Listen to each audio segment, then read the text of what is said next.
So what do we keep hearing? Senile, dementia, cognitive decline, rambling, incoherent.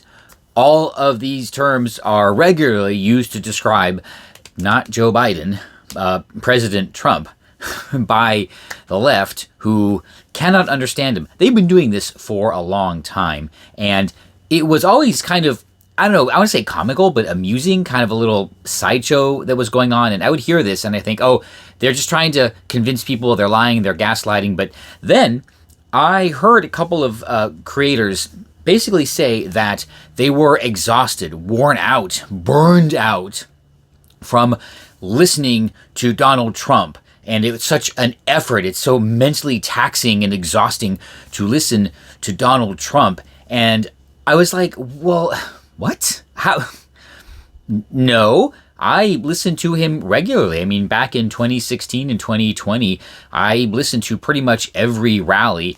I'm about halfway behind this season. I know I've been working and traveling a lot, but yeah, I would listen to almost every one of his rallies when I was either working out or walking or doing something, and I was always able to understand everything he said, the whole speech, no problems. And I listened at 1.5 speed, so I was always a little bit mystified about what they were talking about. That's why I said, oh, they're just lying. They're trying to convince people, they don't want people to listen to what he says. They're trying to convince people to not listen. But then I realized, after these other creators were saying how exhausting it is to listen to Donald Trump, I realized that they're not lying.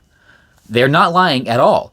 It is mentally exhausting for them to listen to Donald Trump because they are unable to follow a basic train of thought. They are unable to follow, an extemporaneous conversation. So what happens is he starts talking about something, and then he'll veer off onto another topic. He'll talk about that for a little bit, and then maybe veer off onto another relevant topic and talk about that for a little bit. Then he'll jump back to the previous topic and just pick up where he left off. And well, normal people can follow that because we knew what he was talking about, so he's just going to continue the conversation. But their stack depth is so limited, like one space, that to them, he just started talking about some other random thing. They cannot follow the conversation. But if you're listening, put it this way, if you're listening to something that is outside of your domain, right? Like I watch videos about, advanced number theory and, advanced physics, like on YouTube. And I'm not a physicist, right? And I'm not I'm about to say numerologist. No, I don't study numbers.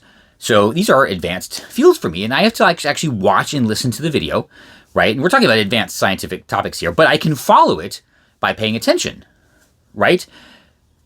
That's the same thing that they're doing, right? They find following basic political speech to be exhausting because they actually have to concentrate on listening to it. Whereas for us, we just listen to it as a normal conversation and it's perfectly fine. And now I get it. So when they say, Donald Trump gave a rambling, incoherent speech, no, they actually believe that. It's because they simply cannot follow, a discontinuous train of thought.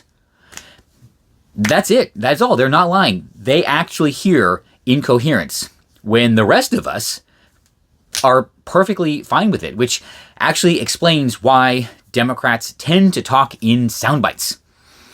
Yes, they did, because they know that their listeners can only understand things in short, discrete, open, close chunks. So there you go. When they say these things, you have to understand, they mean it. They mean it. And you'll see me in the next one after you subscribe. There you go, subscribe. I didn't say that last time. I'm sorry. Subscribe.